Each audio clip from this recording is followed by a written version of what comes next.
सबको राधे राधे।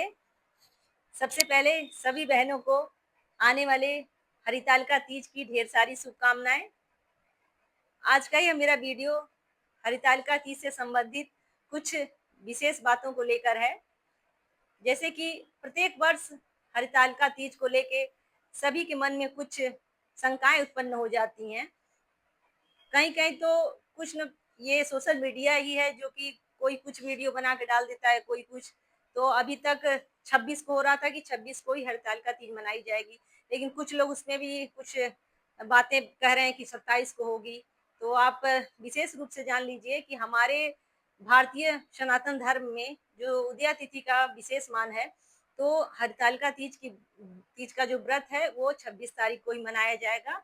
इसी से कुछ विशेष बातें जो है आज इस वीडियो में आप लोगों के साथ शेयर करेंगे।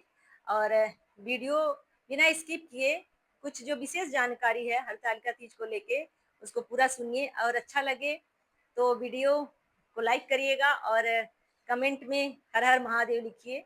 तो चलिए बात करते हैं। सबसे पहले हरतालिका तीज 26 को है कि 27 को। तो हरतालिका तीज इस वर्ष सन 2025 में 26 अगस्त को ही मनाई जाएगी। तो आप अपनी पूरी तैयारी अच्छे से कर लें।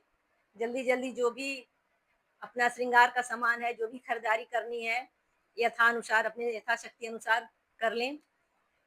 और दूसरी बात ये कि इस वर्ष जो लोग सावन का 16 सोमवार जैसे रहते हैं, इस सावन से ही शुरू कर देते हैं। जिनको भी 16 सोमवार का व्रत का जिन बहनों ने संकल्प लिया है, तो उन बहनों के मन में एक दुविधा चल रही है कि हम सोमवार का भी व्रत रहेंगे और मंगलवार का व्रत कैसे रहेंगे।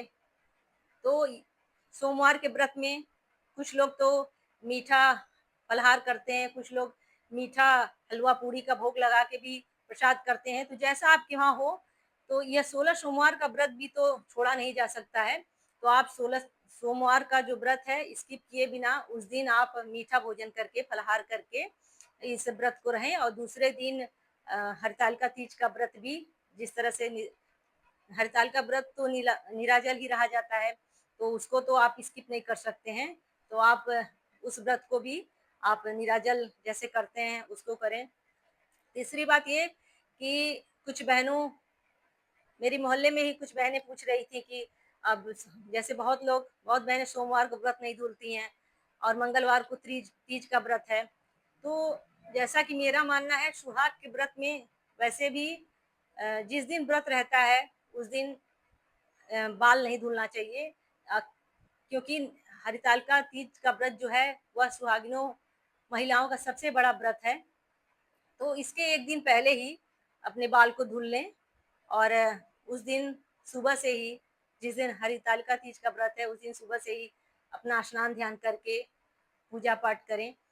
और जैसे कि जो लोग सोमवार को बाल नहीं धुलती हैं, तो देखिए वार से बड़ा त्योहार होता है।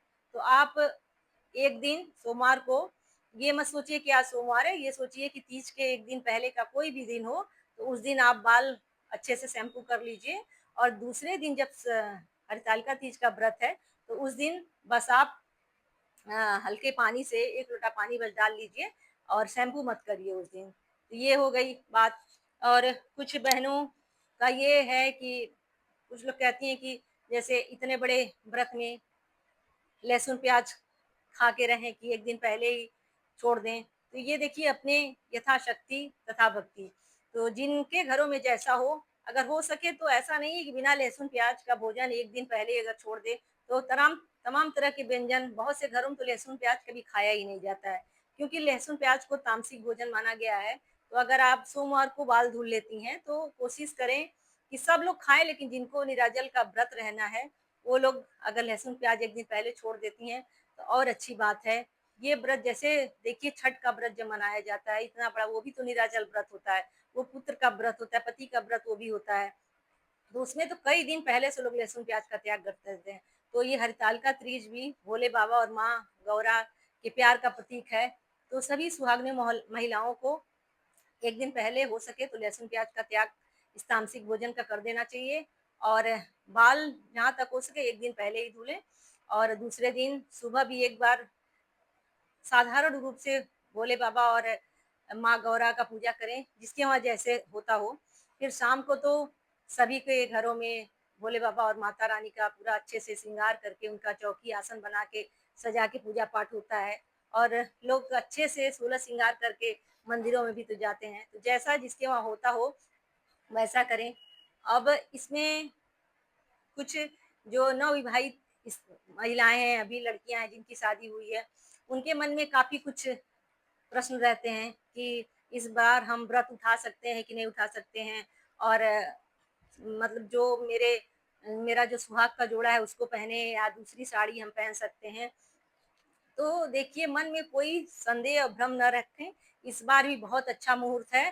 तो जो नवविवाहित लड़कियां हैं वो इस साल बहुत अच्छे से व्रत उठा सकती हैं और मंगलवार माँ गौरी का दिन होता है, तो निसंदेह वह व्रत को उठाएं।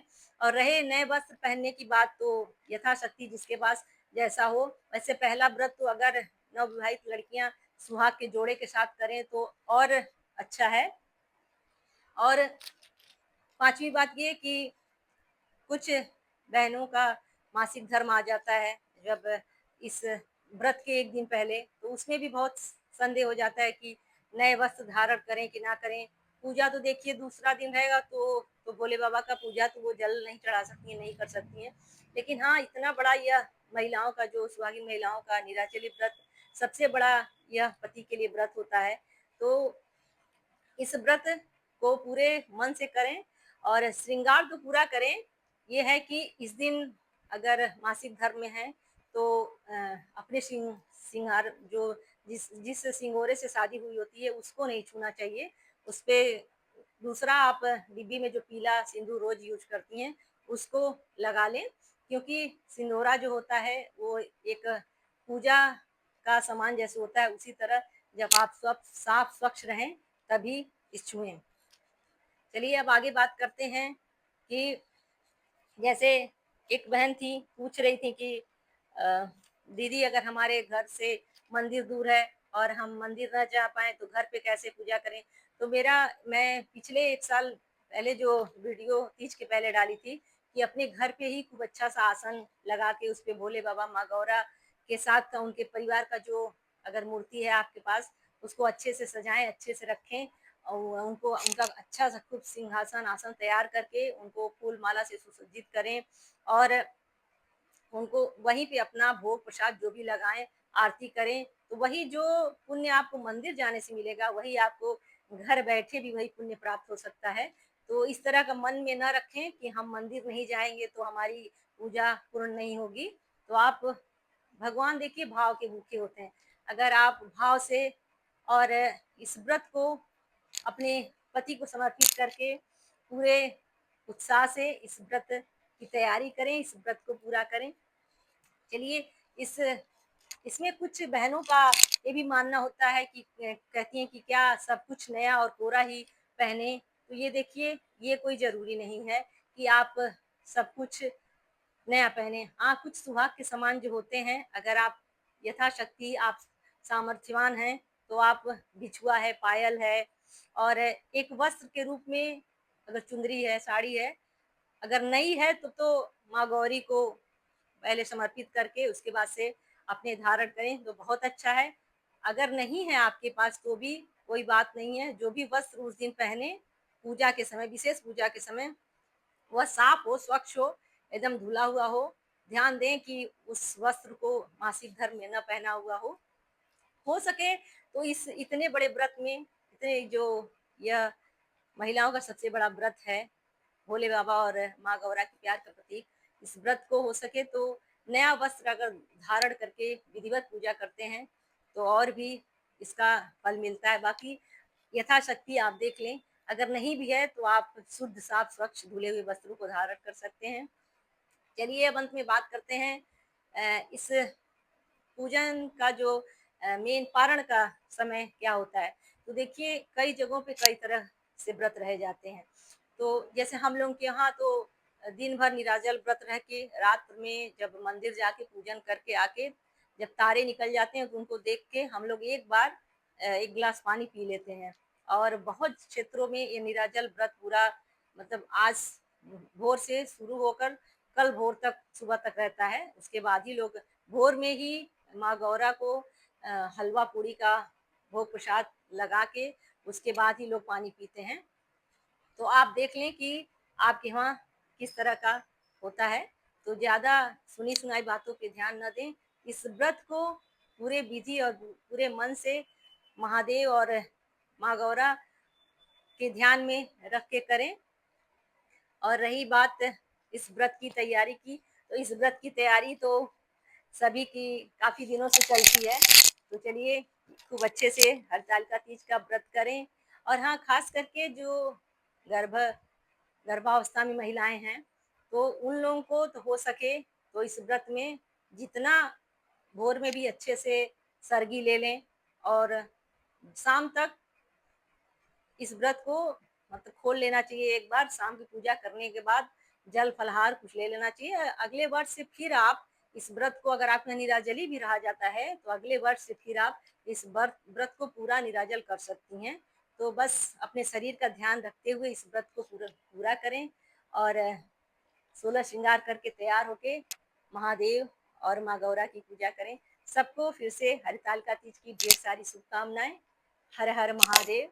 और वीडियो अच्छा लगे तो लाइक जरूर करें। धन्यवाद।